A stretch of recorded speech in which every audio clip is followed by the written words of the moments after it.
Contre-Histoire de France. On va parler de roman national, de culpabilisation ou d'acceptation. C'est tout de suite, c'est à la volée.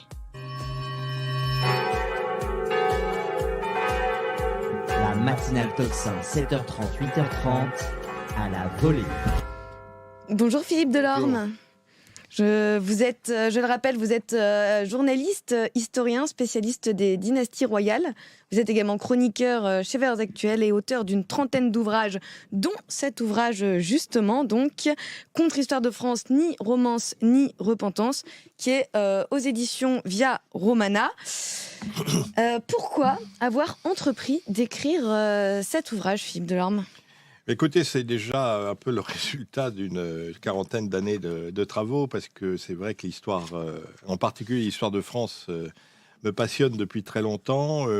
Comme vous le disiez, j'ai été journaliste, donc j'ai été amené à écrire de nombreux articles, de faire de nombreux travaux, et puis j'ai aussi, à côté de ça, fait une série, par exemple, sur les reines de France, et puis sur différents sujets de l'histoire, comme Louis XVII ou des événements, ou Henri IV, etc., des événements marquants de l'histoire de France. Donc j'ai eu l'idée de réunir un peu tout cela et puis de l'étoffer pour en faire une sorte d'histoire qui soit mon histoire de France, en fait, hein, c'est-à-dire qu'elle est, elle est quand même le reflet de mes opinions, de mes pensées, mais en essayant justement de balayer à la fois ce qu'on appelait le roman national de la Troisième République, c'est-à-dire cette espèce de récit cocardier qui avait été mis en place après 1870 pour, je dirais, booster la réaction, la revanche face aux Prussiens qui avaient conquis l'Alsace-Lorraine, et puis surtout instaurer la Troisième République en expliquant que finalement tous les régimes précédents, les rois, etc., avaient été plutôt des sales types. Donc ce roman national, je ne pense pas que ce soit une bonne chose de le réinstaurer, en tout cas tel qu'il était à ce moment-là. Et puis, à côté de ça aussi, ce nouveau travestissement de l'histoire, qui est ce qu'on appelle le wokisme, la cancel culture, etc., qui consiste à se repentir éternellement sur les fautes supposées ou réelles de nos ancêtres, pour en fait faire une sorte, non pas de roman national, mais enfin de cauchemar national, je dirais plutôt, qui serait, qui est en permanence de battre sa coulpe sur la poitrine de nos malheureux aïeux sur lesquels d'ailleurs on projette nos propres fantasmes et nos propres règles morales et éthiques qui n'étaient pas nécessairement les leurs à leur époque. Alors justement, vous racontez cette année, enfin on parle de cette appropriation de l'histoire, comment est-ce que nous, en tant que contemporains, on se place aussi par rapport à ça. Et de toute cette tension politique, en fait, presque, qu'il peut y avoir autour de l'histoire. Aujourd'hui. Oui. Aujourd'hui. Et en même temps, vous le rappelez, le roman national a été publié au début de la Troisième République, même à l'époque. Elle couronne aussi la fin d'une guerre épistémologique entre les historiens de la contre-révolution et ceux du roman national. En tout cas, on reviendra là-dessus plus tard, mais pour rester sur la situation présente, vous racontez l'anecdote de Laurent Deutsch qui vient à Trappes. Des enseignants bloquent la conférence et disent « on n'est pas là pour faire aimer l'histoire ». Alors, ma question, c'est faut-il faire aimer l'histoire ? Alors, faut-il faire aimer la France même, je crois, hein. Ouais. Donc, c'est compliqué parce qu'effectivement, le rôle de l'historien n'est pas de faire aimer un pays, mais de le faire connaître, hein. Je crois que, c'est dans les évangiles, on dit la vérité vous rendra libre, hein, et ce qui est le rôle de l'historien, a priori, c'est d'essayer d'établir les faits tels qu'ils se sont passés. C'est ce que disait Léopold von Ranke au XIXe siècle, l'allemand Léopold von Ranke, qui a fondé les bases, qui a jeté les bases de l'historiographie moderne, qui expliquait que finalement, un historien, c'est déjà quelqu'un qui doit établir les faits, parce qu'on ne peut rien dire de concret si on ne sait pas comment les choses se sont véritablement passées. Donc je pense que c'est déjà une première exigence, et c'est de l'exigence que j'ai eue dans ce livre, c'est-à-dire au-delà de toutes les a priori idéologiques, de toutes les sous-entendus, les présupposés, etc., essayer d'établir déjà les choses et les personnes telles qu'elles étaient, telles qu'elles ont été véritablement dans leur réalité. Ça, c'est déjà un travail qui nécessite justement de réunir les sources, de les comparer, de de les évaluer. Et ça, c'est aussi le rôle finalement que devrait être celui d'un professeur d'histoire, c'est d'apprendre à ses élèves le discernement. C'est-à-dire aujourd'hui, on a une foule de renseignements, d'informations qui nous tombent dessus avec les réseaux sociaux, la télévision, les radios, etc. Et l'histoire nous permet, enfin, je dirais, la méthode historique nous permet, par rapport à toutes ces informations, eh bien, de les hiérarchiser, de les comparer, de les évaluer, enfin, de faire un discernement véritablement. Donc ça pourrait être un rôle aussi, je dirais, méthodologique, enfin, pour que les enfants puissent être capables, dans la vie courante, de faire la part du vrai et du faux. C'est vrai que la réaction de ces professeurs de Trappes, alors Trappes, il faut rappeler que c'est une banlieue très immigrée, hein, du côté de Versailles, qui a un maire même d'origine maghrébine et musulman, etc. Donc il est vraiment, c'est vraiment un peu caricatural des problèmes de la banlieue française, où aujourd'hui on a donc une population très très majoritairement extra-française et même extra-européenne, et comment apporter à ces enfants qui sont parfois dans certaines classes à 90% non français d'origine, hein, comment leur expliquer de manière claire ce qu'a été l'histoire de France, sans en faire un panégyrique, mais non plus sans en faire une espèce de tableau dramatique et affreux, hein. Donc ça, c'est assez, ça devrait être le rôle du professeur d'histoire. Or, la plupart des professeurs d'histoire ou des instituteurs sont quand même formatés à justement ce que j'appelais tout à l'heure le wokisme ou la cancel culture, et plaquent sur le passé un certain nombre de préjugés anachroniques, complètement anachroniques, qui sont des préjugés moraux de notre époque, hein, où le racisme, le sexisme, enfin tout ce que l'on veut, tout ce que l'on peut dire. Voilà, donc effectivement, l'idée. Alors Laurent Deutsch, pardon, n'est pas un historien. Il se présente pas comme historien. Il raconte des histoires. Il les raconte très bien, d'ailleurs. Parfois, il enjolive aussi un peu les choses, où il se trompe sur certains détails. Mais ce qui est important dans sa démarche, c'est justement, il apporte à un grand public non initié quand même un certain goût pour regarder autour de nous, hein, de regarder autour de soi, regarder finalement quand on descend dans une rue à Paris, hein, ça a été l'intérêt de son livre Métronome, de se dire, cette rue, il y a aussi des traces d'histoire, tel immeuble, il s'est passé telle chose, etc. Donc ça, c'est aussi une manière de faire aimer l'histoire, de faire aimer le passé, de le faire connaître aussi, et puis de donner une épaisseur finalement à notre réalité, parce que quand on va dans un musée, par exemple, si on ne connaît rien à l'histoire, si on ne connaît rien à la religion ou aux religions, et ben les tableaux ou les sculptures vont vous sembler bien jolis, mais vous diront rien, quoi, hein.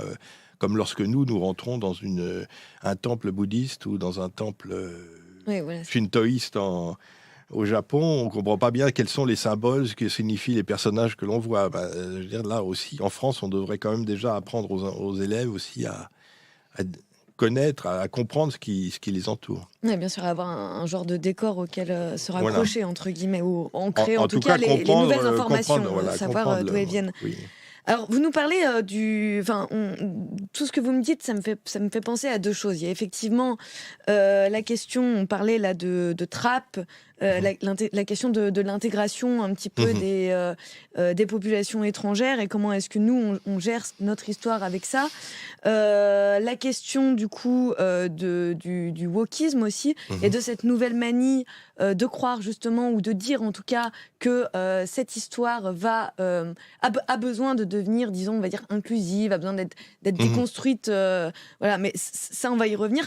Juste avant, je voulais juste revenir sur une petite question à laquelle je pense quand vous me dites tout ça, puisque vous me parlez donc de ce travail d'historien, qui est un travail aussi d'archiviste, de collectionneur presque.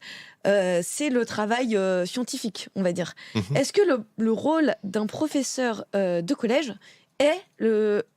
est-ce que le travail d'un professeur de collège est le même qu'un professeur d'université qui, lui, justement, est un scientifique? Non, bien entendu, non. Le professeur de collège doit simplement être un passeur est passer un certain nombre d'informations, mais je dirais à la fois donner des bases sur l'histoire, et c'est ce qui a manqué pendant de nombreuses années, c'est-à-dire on ne donnait plus cette espèce de squelette chronologique qui permettait de comprendre pour un élève la succession des époques et les mécanismes par lesquels on passe d'une époque à une autre, comment les choses justement, et c'est ça qui est intéressant, comment une révolution se déclenche, comment l'antagonisme, par exemple, entre deux religions au moment de des guerres de religion, etc. Tout ça, ce sont des mécanismes qui peuvent être appris justement et qui permettent d'éveiller l'élève à nos réalités d'aujourd'hui. C'est-à-dire qu'on y retrouve l'écho des propres problèmes que l'on peut avoir aujourd'hui, et puis ça les éclaire de manière un peu plus...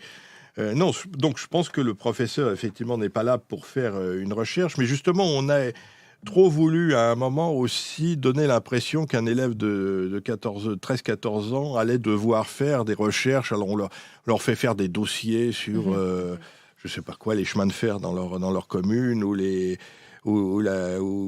écoles, ou je ne sais quoi, comme un travail d'université, alors que ça n'a pas du tout de sens pour un gamin de cette époque-là. Il faut d'abord leur donner, effectivement, et c'est là le rôle du professeur, leur donner des cadres chronologiques, leur donner un petit peu le squelette de l'histoire, et puis leur donner aussi cette méthodologie, c'est-à-dire ce discernement, ces outils qui permettent, face à une information, de l'étudier. Ça, c'est important. Et c'est peut-être un peu ce qu'on ne faisait pas au contraire, ce qu'on ne faisait pas quand on avait un roman national où on nous plaquait un récit sur lequel il n'y avait rien à dire, il ne fallait pas en discuter, etc. Là, au contraire, on peut essayer, je pense, que les élèves réfléchissent, et ça va remettre en cause, d'ailleurs, pour ces enfants de banlieue qui ont cette espèce de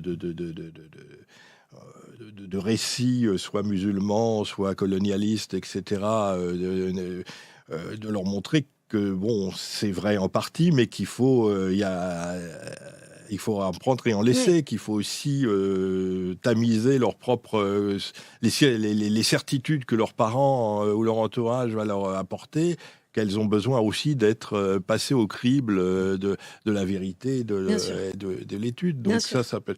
Alors, le problème, c'est qu'effectivement, comme je disais tout à l'heure, dans certaines banlieues où vous avez 90% d'élèves issus de l'immigration, il y a une telle pression sociale, religieuse, familiale, etc., que le rôle du professeur, même s'il essaye de sortir un petit peu du discours wokiste, va être difficile. D'ailleurs, on a vu, hélas, un professeur qui a été assassiné l'année dernière, comme ça, ou il y a 2 ans, parce qu'il essayait justement d'avoir un discours un peu moins stéréotypé sur tout cela, quoi.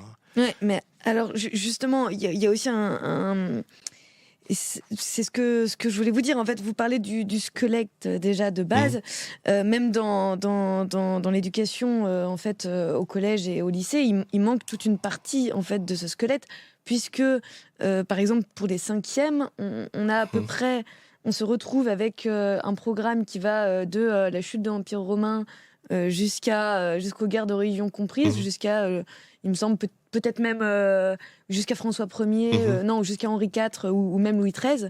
Bon, avec 2 heures de cours par semaine, et pour n'y jamais plus revenir, en fait. Alors, ça dépend si on ne fait que... Je ne sais plus où en sont les programmes. Moi, je sais que j'ai été professeur, mais il y a une trentaine d'années, pendant 2 ans. Donc, je me souviens qu'à l'époque...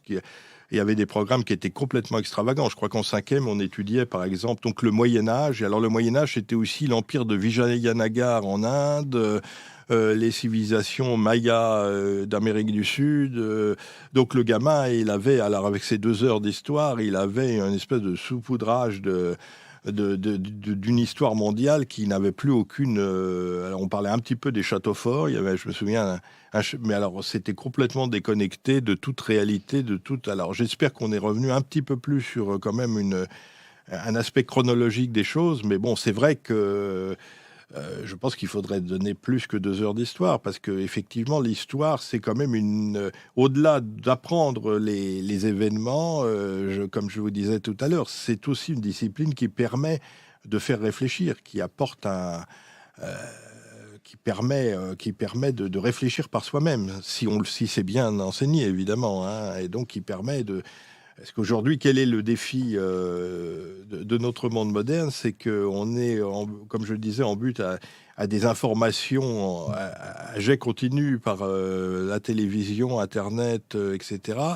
Si on n'est pas capable d'avoir la base, d'abord la base de connaissances, de culture générale, et ensuite les outils pour décrypter tout ça, eh bien, on est noyé. Hein. Donc, je pense qu'à travers l'histoire, ça pourrait être en tout cas, une méthode c'est une discipline qui permet justement d'apprendre cette méthode et d'être utile ensuite dans tout le reste de la vie. Et puis d'avoir une clé de lecture des événements, de donner bien un sûr. petit peu de profondeur à certaines choses. Bien sûr. On a parlé on a commencé à parler de la question des woke et de comment est-ce que ça pouvait influencer cette histoire. Effectivement, la grande mode, c'est donc de déconstruire l'histoire de France. Depuis mardi 8 octobre, France 2 a lancé sa nouvelle série documentaire qui s'appelle Notre histoire de France et dont le but revendiqué est de déconstruire cette histoire de France. Des termes donc qui rappellent ceux du président de la République lui-même, hein, qui affirmait en 2021 vouloir déconstruire l'histoire de France. Dans un entretien à une chaîne américaine, on va se le repasser, rafraîchir un petit peu la mémoire. A quiet and open dialogue to understand how it happened. And in a certain way, to deconstruct our own history, but without any confusion. Our histories are very different. Donc avec un accent un peu à couper au couteau. Even if we have common phenomena. Mais voilà, donc il a un meilleur accent quand même que Giscard d'Estaing. Oui. Je me souviens. Non, déjà c'est assez symptomatique qu'ils le disent en anglais. Je pense que le problème de Macron, c'est pas qu'il déconstruit l'histoire de France, c'est qu'il déconstruit la France tout simplement. Bien donc sûr. c'est encore oui, c'est clair. Juste pour préciser, dans cet entretien, en fait, il explique donc qu'il faut déconstruire l'histoire de France et il dit pourquoi. À cause du racisme, cause, voilà, il place un petit peu sous cette égide en fait de l'antiracisme cette nécessité de déconstruction. La série de France 2 également, donc, qui reprend ça, qui veut déconstruire le roman national en faisant voyager Thomas Sisley donc, dans des scènes reconstituées pour y apporter son regard, qui revisite la vie de plusieurs grands personnages tels que Clovis, Charlemagne ou Jeanne d'Arc. On peut en regarder aussi un petit extrait et puis on va parler un petit peu de tout ça, de cette volonté de déconstruction de l'histoire de France. Clovis est un petit roi franc, un païen, qui se fait baptiser. Son épouse, la reine Clotilde, une fervente catholique, est ravie. Elle est ravie parce que elle et son complice, l'évêque Rémy de Reims, ont travaillé dur pour parvenir à leur fin. Convaincre le roi de devenir chrétien. Clovis est le tout premier roi barbare à se convertir au catholicisme. Adore ce que tu as brûlé et brûle ce que tu as adoré.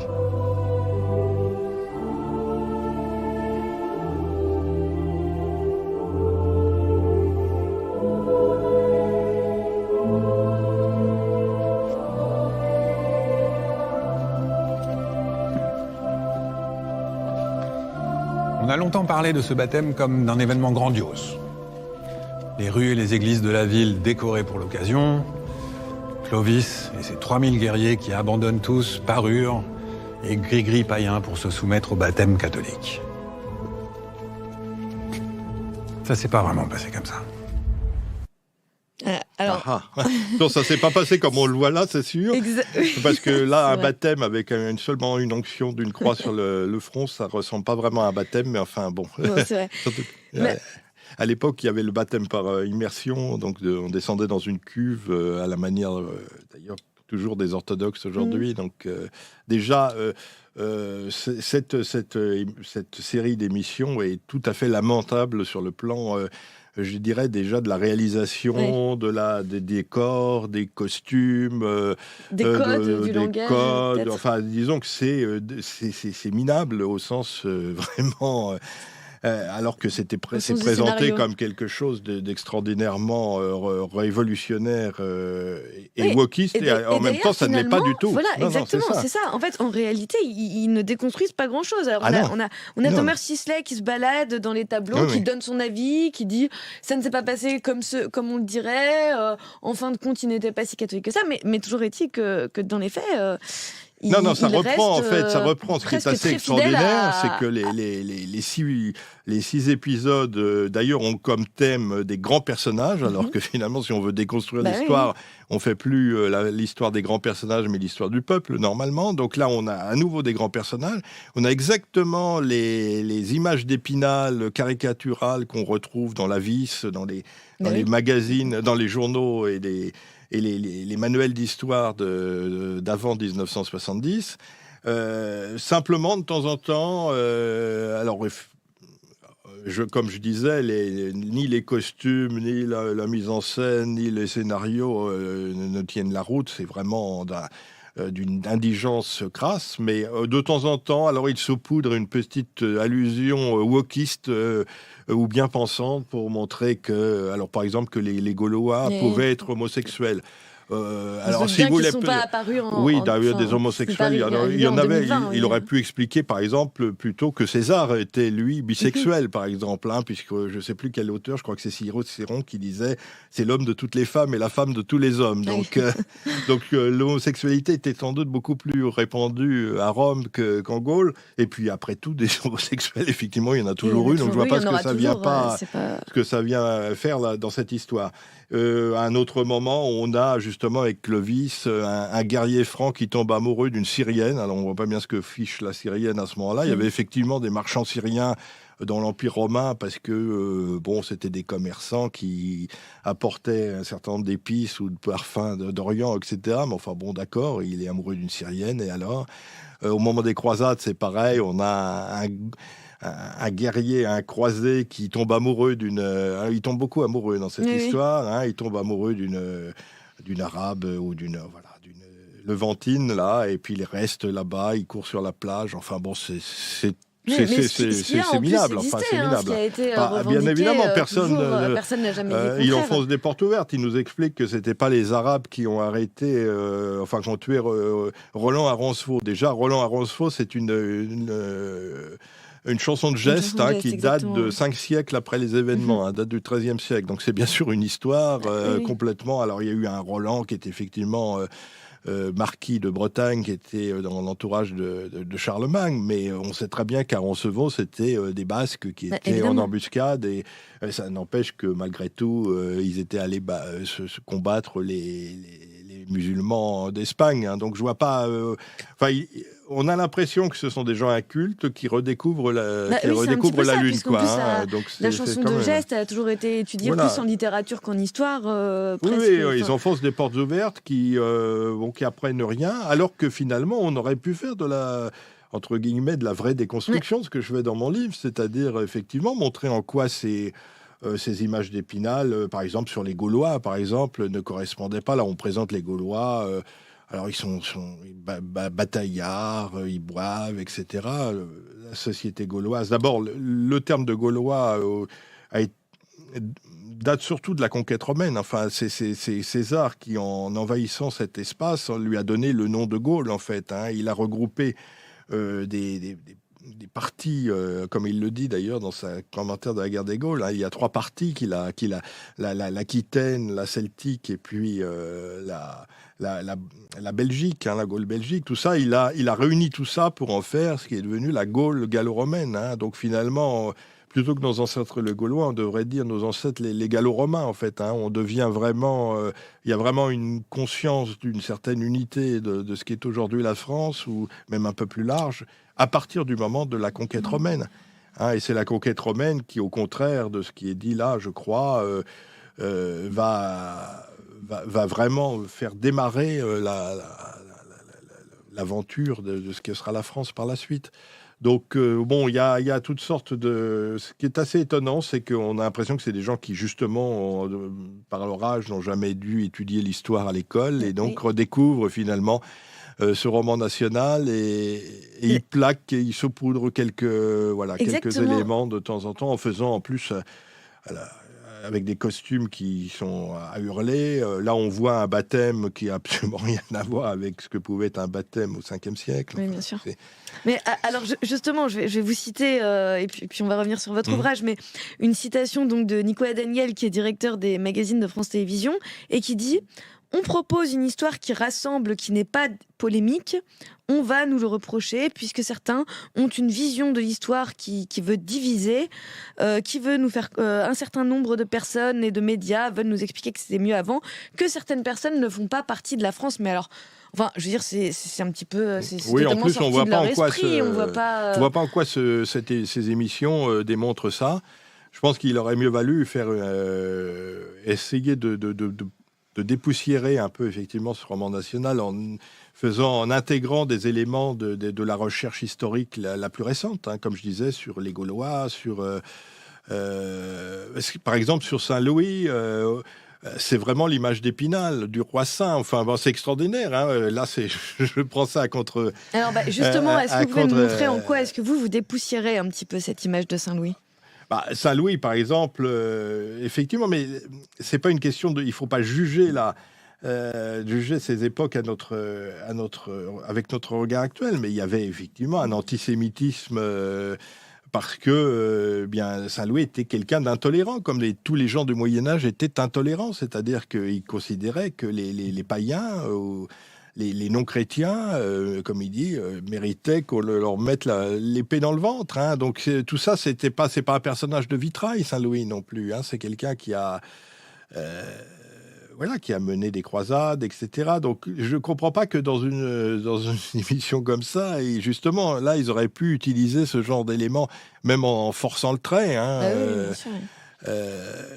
Non, mais c'est vrai qu'il y avait c'est tout à fait étonnant. Il y a des tas d'éléments. Sur Jeanne d'Arc, par exemple, il la présente plutôt comme une sainte. Enfin, ils ne mettent pas en cause même ses visions, sa relation avec le roi. Elle n'est pas présentée du tout comme une héroïne populaire, comme on le faisait sous la Troisième République, mais plutôt comme une sainte de l'Église. Enfin, c'est ça qui est assez paradoxal dans ce travail, qui est en plus de mauvaise qualité cinématographique. Et c'est ça qui est un peu dommage en plus, parce que franchement, apparemment, ça a coûté très cher. Ils ont pris comme modèle une émission danoise, je crois, qui faisait un peu... Quand on voit ce que fait Stéphane Bern, par exemple, avec sans doute beaucoup moins de moyens, c'est assez navrant de... je veux dire que c'est pas ça qui va redonner aux gens le goût de l'histoire. Je pense qu'ils vont pas y comprendre grand-chose, et qu'en plus, ça ne remet pas les choses à l'heure... des connaissances historiques actuelles. Hein. Le problème, c'est ces gens considèrent que qu'un historien doit être un juge, doit jeter sur les événements du passé un regard critique et un regard de juge en disant ça c'était bien, ça c'était pas bien. C'est au-delà même de juger, c'est même de calquer en fait des mœurs dans un anachronisme. Voilà, en disant total, en disant nous avons la vérité aujourd'hui. J'imagine que dans un siècle ou deux, la GPA, par exemple, le fait qu'une femme loue son ventre pour porter l'enfant d'une autre, ou le sien, ou vendre son propre enfant, ça sera considéré peut-être comme quelque chose d'ignoble et de scandaleux. Aujourd'hui, c'est considéré comme extrêmement bien. Donc, chaque époque a ses références culturelles et éthique, et il faut absolument, c'est pas en tout cas au rôle de l'historien d'aller juger et d'apporter, d'être le juge de notre passé. Il doit présenter les choses. Et puis quand on reprend l'idée de aimer la France que vous parliez au début, hein, quand on aime quelqu'un, on aime ses défauts et ses qualités. Donc on n'en fait pas une image idyllique. On voit effectivement dans l'histoire de France, il y a des zones d'ombre, bien sûr, et des zones de gloire, hein, bien sûr. Et d'ailleurs, un des paradoxes en fait de ces tenants d'une histoire, disons, un petit peu reconstruite ou déconstruite, d'ailleurs, justement, sous prétexte qu'elle serait donc excluante. On revient aussi à ce que disait Emmanuel Macron, hein, ce qu'on a entendu, c'était au nom du racisme, de l'intégration, etc. Alors qu'au contraire, en fait, on dirait que en fait, tout est très paradoxal là-dedans, puisque on critique ce roman national qui était fait à l'origine pour imposer les valeurs de la République et pour, en plus de ça, imposer donc la République. Oui, en puis l'idée parallèle, d'une France, et puis aussi de gommer les réalités régionales. voilà, aussi, exactement, bien sûr. exactement. Et pourtant, pourtant, c'est ce roman national donc qui est aujourd'hui qui semble aujourd'hui être presque attaqué, en tout cas par toutes ces personnes, Oui. alors que en fait, cette volonté de toujours lisser, toujours plus rogner, reconstruire. Est-ce que ça marche réellement tant que ça ? On a exemple, on en parlait tout à l'heure, de Samuel Paty et de Dominique Bernard, qui au contraire étaient plutôt des tenants de la laïcité, qui va aller plutôt dans ce sens de l'atténuation, peut-être moins insister sur des racines chrétiennes, qui sont ce qui pourrait faire peur en fait dans l'histoire de France, et ce que les woke voudraient chercher à déconstruire. Et est-ce que ça marche finalement ? Est-ce que à l'inverse, on ne devrait pas se dire, en fait, c'est d'imposer une histoire, une identité forte avec laquelle on serait réconcilié ? Et si vous voulez, les racines chrétiennes, c'est aussi, là, il faut savoir ce qu'on veut dire par là. C'est-à-dire que ça ne veut pas dire qu'on va imposer le christianisme comme croyance. Lorsqu'on étudie, par exemple, les dieux de l'Égypte ou les dieux du panthéon gréco-romain, ça ne veut pas dire qu'on va se mettre à croire en Jupiter ou en Osiris. C'est simplement culturel, c'est-à-dire qu'il y a une réalité culturelle de la France qui, effectivement, elle a été imbibée pendant 15 siècles de christianisme. Et donc, ce christianisme, il doit être enseigné en tant que réalité culturelle. Ça n'impose pas d'y croire. Enfin, je veux dire, il n'y a aucune espèce d'obligation. On peut enseigner un laïc. Moi, je suis extrêmement laïque sur le plan du fait qu'effectivement, il doit y avoir la croyance, tout ce qui est du domaine de croyance doit être du domaine du fort intérieur et du privé, mais ça n'empêche pas qu'on peut très bien étudier par exemple, je parlais tout à l'heure des tableaux, quand on voit une nativité ou une descente de croix, etc., eh bien, un gamin, il faut lui expliquer ce que ça veut dire. Ça ne veut pas dire qu'il faut qu'il se mette à croire nécessairement à la résurrection du Christ. C'est une réalité culturelle, et comme lorsqu'on étudie la religion égyptienne, ça fait pas de cela une... Voilà, alors évidemment, quand on s'oppose à des gens qui ont une vision très, très étroite, comme certains musulmans de la religion, dès qu'on parle d'autre chose que de l'islam, on est dans l'hérésie, dans le blasphème. Donc c'est ça qui est un peu difficile, effectivement. Et c'est ça qui a coûté la vie à Samuel Paty ou à d'autres. Non, je pense qu'il faut vraiment bien comprendre que cette réalité culturelle judéo-chrétienne, elle fait partie de notre réalité, ce qui ne sous-entend pas nécessairement, comme je pense que les Grecs, par exemple, aujourd'hui, sont très attachés à leur passé antique. C'est pas pour ça qu'ils brûlent de l'encens devant le temple d'Apollon. Donc c'est ça. Il faut après si à titre personnel on veut faire la démarche d'être croyant, c'est autre chose. Mais voilà. Oui, même au-delà de ça, est-ce que l'histoire pourrait pas avoir un vecteur d'intégration ? En fait, c'est aussi ça ma question. En fait, oui. la vraie question, c'est quoi la notion de la nation ? Alors, en intégration, justement, par exemple sur le racisme. Moi, je dirais que la meilleure intégration qui pourrait être, c'est de dire les racistes, c'est tout le monde. C'est-à-dire que les Noirs d'Afrique étaient racistes parce qu'ils vendaient leurs propres voisins au moment des guerres tribales aux négriers européens ou aux négriers arabes. Et donc que le racisme, c'est quelque chose qui est dans la nature humaine, et que l'esclavagisme, par exemple, est quelque chose que toutes les sociétés ont, à un moment ou à un autre, ont employé. Et donc ça, d'une certaine manière, ça réconcilierait. on est tous des hommes et donc on est tous racistes. Enfin, on est tous enclins à éventuellement être racistes. Et donc là, ce qui est très raciste, c'est de dire finalement aujourd'hui que les seuls racistes, ce seraient les affreux blancs qui seraient allés. Donc vous voyez, déjà, ça serait un phénomène d'intégration. Et c'est encore une fois quoi ? C'est-à-dire dire la vérité, présenter les choses telles qu'elles se sont passées, plutôt que d'essayer de reconstruire une espèce de réalité alternative. Donc vous me parliez d'autres choses. Oui, j'ai oublié votre dernière question sur Est-ce que finalement le fait de présenter une histoire dont on pourrait ah oui, être qu'est-ce que fier, c'est en la fait. nation ? Qu'est-ce que c'est que la nation de Voilà. Alors la nation, vous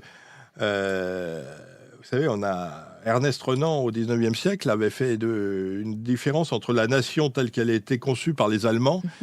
C'était après la guerre de 70. Donc les Allemands, pour eux, la nation, c'est une race et un sang, vraiment quelque chose d'un peu fantasmatique d'ailleurs, parce qu'on sait avec tous les mélanges qu'il y a pu avoir de population en Europe au cours des siècles, tout ça n'a pas beaucoup de sens. Mais selon les Allemands, on est allemand parce qu'on est né allemand. Et c'est encore vrai aujourd'hui. C'est le droit du sang qui fait qu'on est allemand, même si on est né, je ne sais pas, au fin fond de la Volga. Il y avait des Allemands de la Volga, etc. Ils sont allemands parce que de sang allemand, ce qui n'a pas beaucoup de sens. Alors que la nation française, c'était considéré, et c'est Renan qui l'explique, comme l'adhésion justement à un passé, l'adhésion à une histoire, l'adhésion à une tradition, et la volonté commune de faire perdurer cette tradition, de la faire vivre et de la faire aller dans l'avenir, et d'où l'importance extrême de l'histoire dans la notion française de la nation, parce qu'on est français, parce qu'on en a conscience et on en prend conscience. Donc, ce qui permet justement l'assimilation, et ce qui a permis l'assimilation de nombreuses populations au cours des siècles.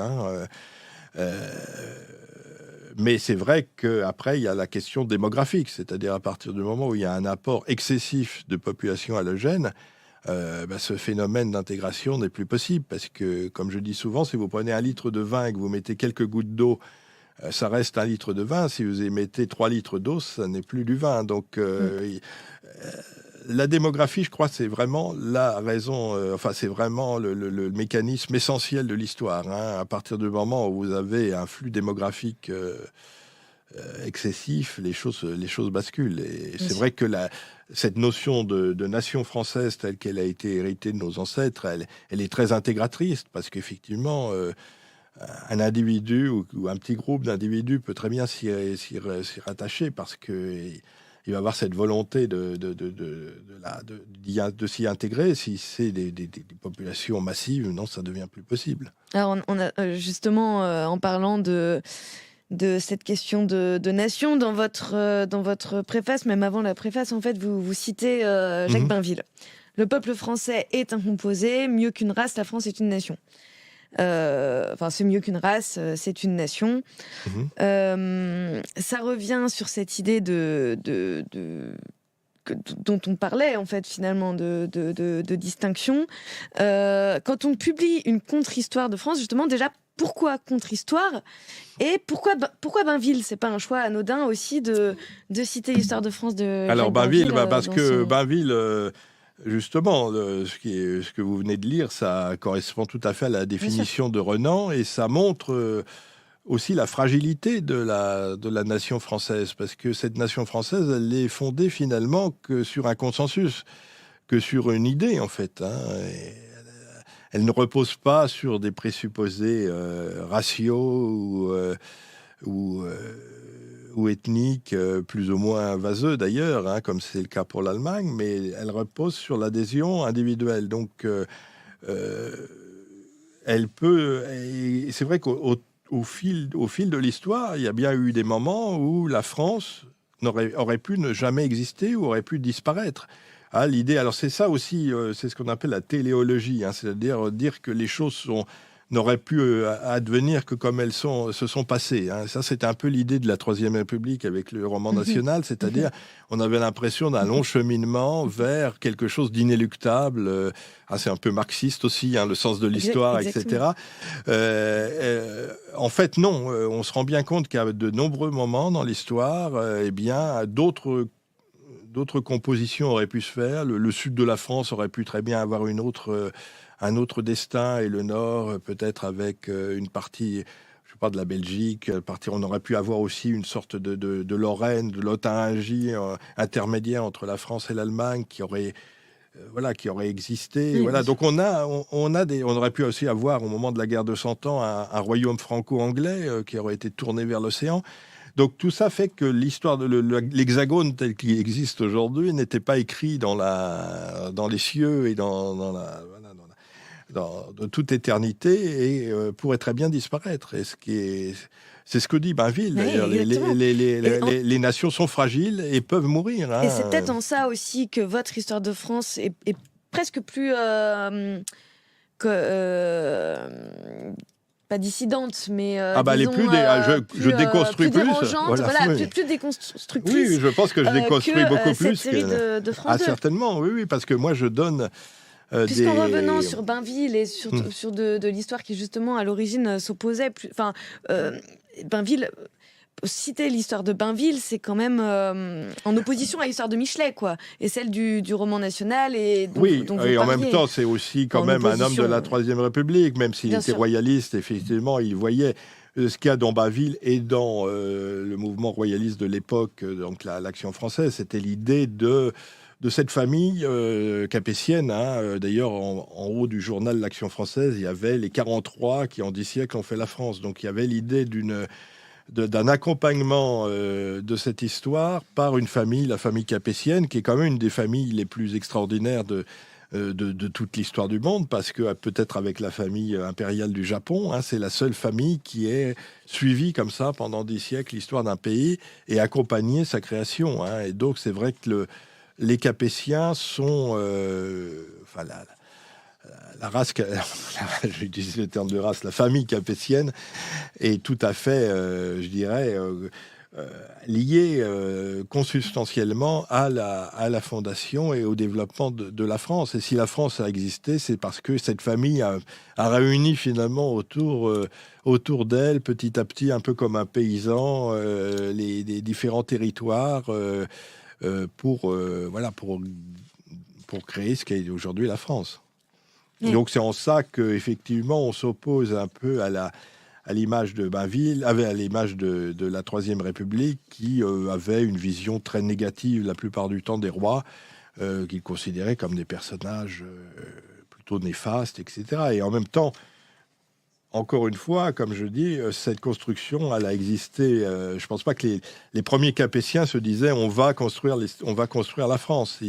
Tout ça s'est fait de manière empirique, de manière au fil du temps, au Bien fil du hasard de l'histoire aussi. Il y a toute une part de hasard dans l'histoire aussi. Et d'ailleurs, oui, on parle de cette part de hasard. Même vous déconstruisez aussi cette idée d'une république qui serait un aboutissement, disons, nécessaire, qui serait imposé et qui serait au-delà de tout soupçon, comparé justement aux heures sombres je crois que de cette histoire. Ce qu'on a compris depuis une cinquantaine d'années maintenant, c'est qu'il n'y a pas de sens de l'histoire. Le marxisme qui avait triomphé en URSS, etc., nous expliquait qu'on allait nécessairement vers le socialisme, vers les jours radieux et vers une évolution de plus en plus.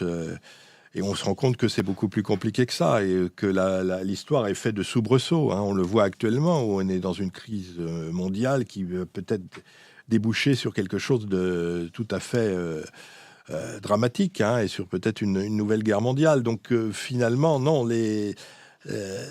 l'histoire n'est pas un long fleuve tranquille qui coulerait vers des aurores ensoleillées. Non, c'est une succession d'événements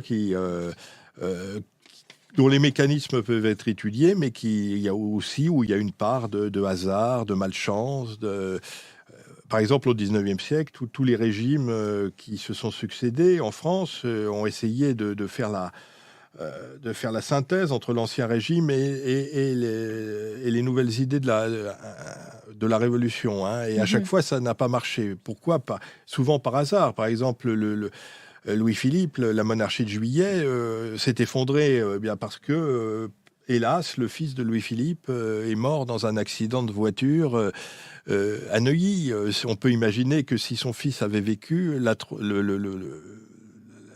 bien Louis-Philippe aurait passé la main et on serait peut-être toujours dans un régime comparable à celui de la Belgique, avec une monarchie parlementaire. On a la même chose avec Napoléon III. Si Napoléon III n'était pas lancé dans cette désastreuse guerre franco-prussienne, on aurait peut-être eu un régime impérial, parlementaire, constitutionnel qui aurait préfiguré la Ve République. Donc vous voyez, à certains moments de l'histoire, il y a quand même une part de malchance, de hasard, de choix malheureux qui font que les choses auraient pu basculer autrement. Peut-être que si le comte de Chambord avait accepté... Si Chambord avait accepté, quoique Chambord, même s'il avait accepté, les choses étaient tellement avancées qu'il aurait pu... mais il aurait fallu avoir un Henri IV plutôt qu'un Chambord, quelqu'un d'un peu plus matois et d'un peu plus... capable d'arrondir les angles, ce qui n'était pas le cas de Chambord. En tout cas, vous nous apprenez bien à ne pas être dogmatique, finalement, sur l'histoire, ni d'un côté ni de l'autre. Merci, Philippe Delorme, pour cette émission longue et riche. On n'a pas eu le temps d'évoquer tout ce qu'on aurait pu lire faire, le livre. Mais évidemment, voilà, c'est ça. Je vous encourage donc à lire ce livre. C'est Contes Histoire de France, ni romance ni repentance, et c'était aux éditions Via Romana. Merci beaucoup. Merci beaucoup. Merci à tous de nous avoir suivis. Et puis, nous, on se retrouve demain à la même heure pour une nouvelle émission. Merci beaucoup, bonne journée.